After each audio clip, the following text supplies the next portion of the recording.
आम्ही असं म्हणतो दाढी को गुस्सा आया, दाढीने हात घुमाया, सुबह का बुला शाम को वापस आया. अंबरनाथमध्ये 11 काँग्रेसच्या नगरसेवकांना घेऊन भाजपनं सत्ता स्थापन करण्याचा दावा केला होता. मुळात जे एक पत्र जिल्हाधिकाऱ्यांना दिलं होतं आणि त्या अंबरनाथ विकास गट म्हणून स्थापन केला होता. त्याच्यामध्ये राष्ट्रवादी काँग्रेस अजित पवार गटाचे 4 नगरसेवक होते. त्या 4 नगरसेवकांना शिवसेनेनं त्यांच्या पक्षात घेऊन त्यांच्या सोबत घेऊन एक मोठी खेळी खेळलेली आहे. आपल्यासोबत इथे बघा गोपाल लांडगे जे आहेत ते लाडूवर्त सदा मामा हे राष्ट्रवादी काँग्रेसचे अंबरनाथमधील प्रमुख आहेत आणि या सगळ्या पार्श्वभूमीवरती अंबरनाथमध्ये ज्या पद्धतीनं भाजप आणि शिवसेना या दोघांमध्ये टोकाचं राजकारण होतं त्या टोकाच्या राजकारणाचा अध्याय जो आहे हा कालपर्यंत सुरू होता जेव्हा भाजपने काँग्रेसला सोबत घेतलं. लांडगे साहेब ज्या पद्धतीनं या सर्व घडामोडी घडल्या अंबरनाथमधल्या आणि या घडामोडीनंतर वारंवार कुठेतरी शिवसेनेला बाजूला ठेवायचं हा उद्देश जो भाजपचा होता त्या उद्देशाला तुम्ही आज छेद दिलाय का? निश्चितपणे युती धर्म पाळावा असा शिंदे साहेबांचा नेहमी आदेश असतो. त्याप्रमाणे युतीच्या बाबतीमध्ये बोलणी सुरू होती, परंतु अचानक अनैसर्गिक युती काँग्रेसला बरोबर घेऊन केल्यामुळे हा सगळा प्रकार घडलेला आहे. त्यामध्ये उद्देश स्पष्ट आहे की शिवसेनेला बाजूला ठेवायचा. मामा तुमच्यावर कोण कोण आलंय? माझ्याबरोबर आमचे 4 नगरसेवक आहेत ते माझ्याबरोबर आलेले आहेत. नावं काय त्यांची? स्वतः मी सदामामा पाटील आहे, माझा मुलगा सचिन पाटील आहे, मीरा विनोद शेलार आहेत आणि सुनीता पाटील असे 4 नगरसेवक माझ्याबरोबर आहेत. 2 दिवसापूर्वी रात्री 10:30 वाजता भाजपचे प्रदेश अध्यक्ष अंबरनाथचा विषय ठाण्यामध्ये घोषणा करतात की ते 11 नगरसेवक जे 12 नगरसेवक आहेत ते भाजपात येणार आणि 2 दिवसानंतर अंबरनाथच्या नगरसेवकांचा नवी मुंबईत प्रवेश होतो. म्हणजे कुठेतरी ह्या सगळ्या अंबरनाथमध्ये जे राजकारण जे चालू आहे ह्याला जबाबदार कोण? असं आहे का बघा, युतीमध्ये आम्ही सुद्धा अजितदादा आहेत, शिवसेनेच्या युतीमध्ये सुद्धा आम्ही आहोत, भारतीय जनता पार्टीच्या युतीमध्ये सुद्धा आम्ही आहोत. पण एक काँग्रेसचा वेगळा गट कारवाई होऊन सुद्धा त्यांना पक्षात घेणं आणि मग त्या आपल्या युतीमध्ये आणणं हे थोडंसं आम्हाला खटकलं. त्यामुळे आम्ही निर्णय बदली केला आणि शिंदेसाहेब असतील, खासदार श्रीकांत शिंदे आणि आमचे लांडगे साहेब आणि आमदार यांना आम्ही विचारणा करून आम्ही सांगितलं आम्ही तुमच्याकडून. लांडगे साहेब, नगरपालिका निवडणुकीच्या आधी एक ठरलं होतं की वेगळं लढायचं आणि मैत्रीपूर्ण लढायचं आणि नंतर हेही ठरलं होतं की जे काय असेल ते सत्तेमध्ये तिघं असतील किंवा जी संख्या असेल त्यानुसार असेल. पण कुठेतरी अंबरनाथमध्ये ज्यावेळी सुरुवात झाली होती आधी नगरसेवक फोडाफोडीची भाजपनं केली होती, तेच कुठेतरी पुन्हा एकदा जरी त्यांच्या बाजूने नगरसेवक कल असला तरी खाली नगरसेवकांचा कल तुमच्या बाजूने होता. पण असं असून सुद्धा फक्त आणि फक्त शिवसेनेला बाजूला ठेवायचं म्हणून मग खेळी केली भाजप प्रदेश रवींद्र चव्हाण यांनी. नगराध्यक्ष जरी भाजपाचा झाला असला तरी अंबरनाथकरांनी 10,000 मतं सर्व नगरसेवकांची गोळाबेरीज केल्यानंतर 10,000 मतं जास्त शिवसेनेला निश्चितपणे दिलेली आहे आणि त्यामुळेच सर्वात जास्त नगरसेवक हे शिवसेनेचे निवडून आलेले आहेत. परंतु पूर्वी बोलल्याप्रमाणे शब्द न पाळण्यामुळे हे सर्व राजकारण घडलेलं आहे आणि सत्य उघडकीस आलेलं आहे. महायुतीमध्ये विशेष करून शिवसेना भाजप युतीमध्ये मिठाचा खडा कोणी टाकला? मिठाचा खडा या बाबतीमध्ये ज्यांनी घोषणा केली युती म्हणून पुढे काम करायचं त्यांनीच यामध्ये खडा निश्चितपणे टाकलेला आहे. कोणी? प्रदेशाध्यक्ष रवींद्र चव्हाण यापुढे बोलणी केली होती आणि त्यांच्या या खेळीमुळे हे वातावरण निर्माण झालं. ज्या पद्धतीने आता सत्ता स्थापन त्यांची जरी असली त्यांच्याकडे जरी नगराध्यक्ष असला उपनगराध्यक्ष असला तरी मात्र अंबरनाथमधल्या सत्तेच्या चाव्या या शिवसेनेकडे आहेत आणि शिवसेना किंवा राष्ट्रवादी काँग्रेस यांच्याकडे संख्याबळ समसमान आहे. आता जास्त आहे तुमचं बळ, त्यामुळे तिथला प्रत्येक व्यवहार चालवण्याकरता शिवसेना आणि राष्ट्रवादी काँग्रेस अजित पवार गटाची इथं मदत लागणार आहे भाजपला. निश्चितपणे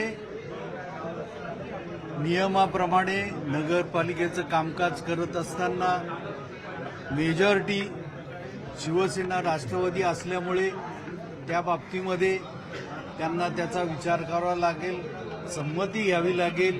परंतु विकासात्मक जो शिंदे साहेबांचा अजेंडा आहे त्याप्रमाणे कोणत्याही परिस्थितीमध्ये अंबरनाथच्या विकासाला खीळ बसणार नाही. अधिक विकास जलद गतीने कसा होईल याकरता निश्चितपणे आमच्याकडून त्या बाबतीमध्ये प्रयत्न होतील आणि म्हणूनच विकासाचा विचार करून अनैसर्गिक युती. तर ठीक आहे, कारण का तुम्ही जे बोलताय ते आता ह्या 4-5 दिवसाच्या किंवा 8 दिवसाच्या ते राजकारण दिसलेलं आहे. किनीकर साहेब, अंबरनाथचे तुम्ही आमदार आहात, ज्या पद्धतीने सगळं राजकारण झालं, राजकारणावर काय बोलू? गेले अनेक वर्ष 25 ते 30 वर्ष लांडगे साहेबांनी सांगितल्याप्रमाणे आमची या ठिकाणी भाजप आणि शिवसेनेचीच सत्ता या ठिकाणी नगराध्यक्ष बसलेला आहे, उपनगराध्यक्ष या ठिकाणी बसलेला आहे. आणि अचानकच यावेळेस की नगराध्यक्ष भाजपचा आणि आमचे 27+2 असे 29 नगरसेवक असून सुद्धा या ठिकाणी आम्हाला जी युती करायची आश्वासन आमचे सन्माननीय रवींद्र चव्हाण यांनी दिलं होतं, पण ते कुठेतरी स्थानिक लोकांनी. साहेब, निवडणूक झाली, निकाल लागला, 27 तुमचे, 14 त्यांचे, 11-12 काँग्रेसचे आणि 4 राष्ट्रवादी काँग्रेसचे. मगाशी प्रश्न विचारला ना मी, निवडणुकीच्या आधी वेगळं होतो, मैत्रीपूर्ण लढत झाली, नंतर येऊन सतत स्थापन एकत्र करायला होतं. नियमाने युती धर्माने उपनगराध्यक्ष पद हे शिवसेनेला मिळायला पाहिजे होतं. बघा, मैत्रीपूर्ण लढत नगरपालिकेमध्ये या ठिकाणी झाली. आमच्याही नगराध्यक्ष आणि त्यांच्याही नगराध्यक्ष दोन्ही कॅन्डिडेट असताना सुद्धा आणि राष्ट्रवादीचा पण कॅन्डिडेट होता, परंतु भाजपच्या या ठिकाणी नगराध्यक्ष निवडला गेला आणि आमचे 29 नगरसेवक, 2 त्याच्यामध्ये अपक्ष आणि 4 राष्ट्रवादी आणि 14 भाजप आणि 12 काँग्रेसचे.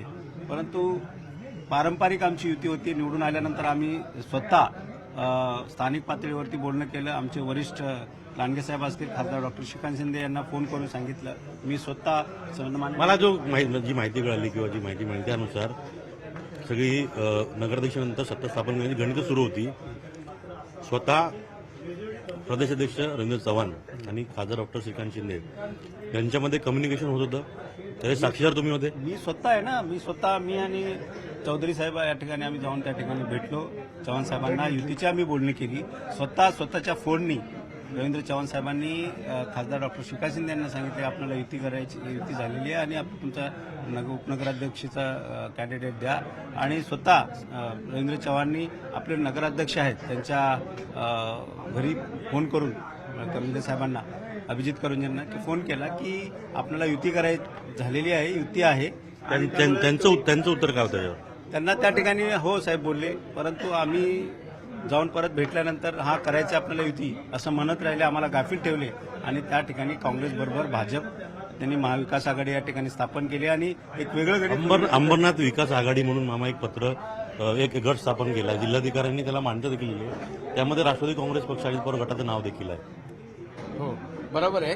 पण कसं आहे, त्याच्यामध्ये काँग्रेस पहिलं जे गट तयार केला होता त्याच्यामध्ये काँग्रेस सुद्धा होती, पण काँग्रेसला निलंबनाची कारवाई केल्यानंतर तो दिल्लीला जो गटाचा पत्र तो तांत्रिकदृष्ट्या तो अंबरनाथ विकास गट हा त्यावेळी डिझॉल्व्ह झाला ज्यावेळी काँग्रेसच्या नगरसेवकांनी भाजप प्रवेश केला.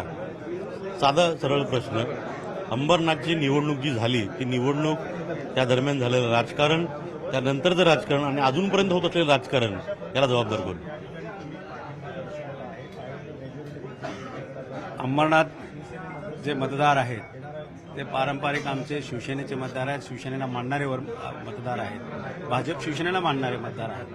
त्या ठिकाणी सर्वात जास्त मताधिक्य नगरसेवक जास्त मिळालेले शिवसेनेचे आहेत आणि भाजपचा नगर अध्यक्ष असला तरी तसं बघायला गेलं तर भाजप शिवसेनेची त्या ठिकाणी सत्ता बसायला हवी होती, पारंपरिक युती व्हायला हवी होती, परंतु भाजपच्या स्थानिक नेते तुमच्या पाठीत खंजीर खुपसला शिवसेनेच्या आणि युतीमध्ये खळा टाकला रवींद्र चव्हाण प्रदेशाध्यक्ष यांनी. मगाशी आपण म्हणतो स्थानिक लोकांनी आम्हाला गाफील ठेवून त्यांचे सन्माननीय रवींद्र चव्हाण यांचं फोनवरून बोलणं केलं, त्यांचा आदेशही त्यांनी पाळला नाही आणि स्थानिक स्वतःच्या स्वार्थापोटी त्यांनी या ठिकाणी पारंपरिक युती तोडून काँग्रेसबरोबर युती केली. पण मग मिठाचा खडा कोणी टाकला? मिठाचा खडा कोणी टाकला?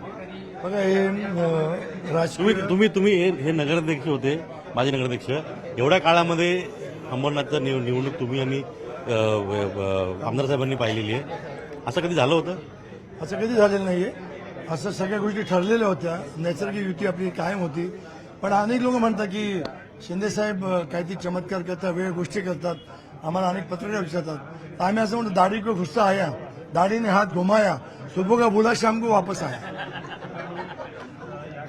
आणि बघा साहेब, तुम्हाला म्हणायचंय की जी खेळी रवींद्र चव्हाण यांनी केली काँग्रेसला सोबत घेऊन किंवा निलंबित नगरसेवकांना सोबत घेऊन आणि तुम्हाला गाफील ठेवून तुम्हाला कुठेतरी बाजूला ठेवण्याचा पूर्ण त्यांचा प्रयत्न होता, ती खेळी दाढीवर हात फिरून उलटवली. आम्ही खेळीला काही उत्तर दिलेलं नाही. पण प्रामाणिकपणे खासदार साहेबांनी आणि आदरणीय एकनाथ शिंदे साहेबांनी, आमदारांनी आम्ही दोघं त्यांना विनंती करायला गेलो की आपण ही नैसर्गिक युती करूया आपण. पण त्यांच्या मनात काय होतं ते माहीत नाही. पण त्यांनी येऊन आमच्यासमोर खासदारांना फोन केला आणि सांगितलं की आता त्यांचे उपाध्यक्ष यांचा करायचा आहे, अध्यक्ष आपला आहे, आपण करायचंय. पण काय कुठे घडलं काय कळलं नाही. पण काहीतरी वेगळं घडलं आणि ते नवीन चांगलं घडलं असं. तर हे सगळे होते ज्यांनी आता शिवसेनेचे लोक होते आणि राष्ट्रवादी काँग्रेस गटाचे नगरसेवक होते. मुळात अंबरनाथ निवडणुका जाहीर झाल्यापासून तिथे ज्या पद्धतीनं युती आघाड्यांमध्ये वाद झाले, आघाड्या तुटल्या, युती तुटली, हे सगळं होत असताना निवडणूक झाल्यानंतर देखील हे सगळं अंबरनाथ राजकारण जे आहे ते एका वेगळ्या पद्धतीने चालू होतं. जसा गँग ऑफ वासेपूर हा चित्रपट एका गँगच्या म्हणजे वेगळ्या पद्धतीच्या गँगसाठी प्रसिद्ध आहे, त्याच पद्धतीनं आता अंबरनाथ गँग ऑफ पॉलिटिक्स म्हणून प्रसिद्ध होईल हे आता या सगळ्या चित्रावर दिसतंय. पुढे रमेश भट्ट, अजित मांढरे, न्यूज 18 लोकमत ठाणे.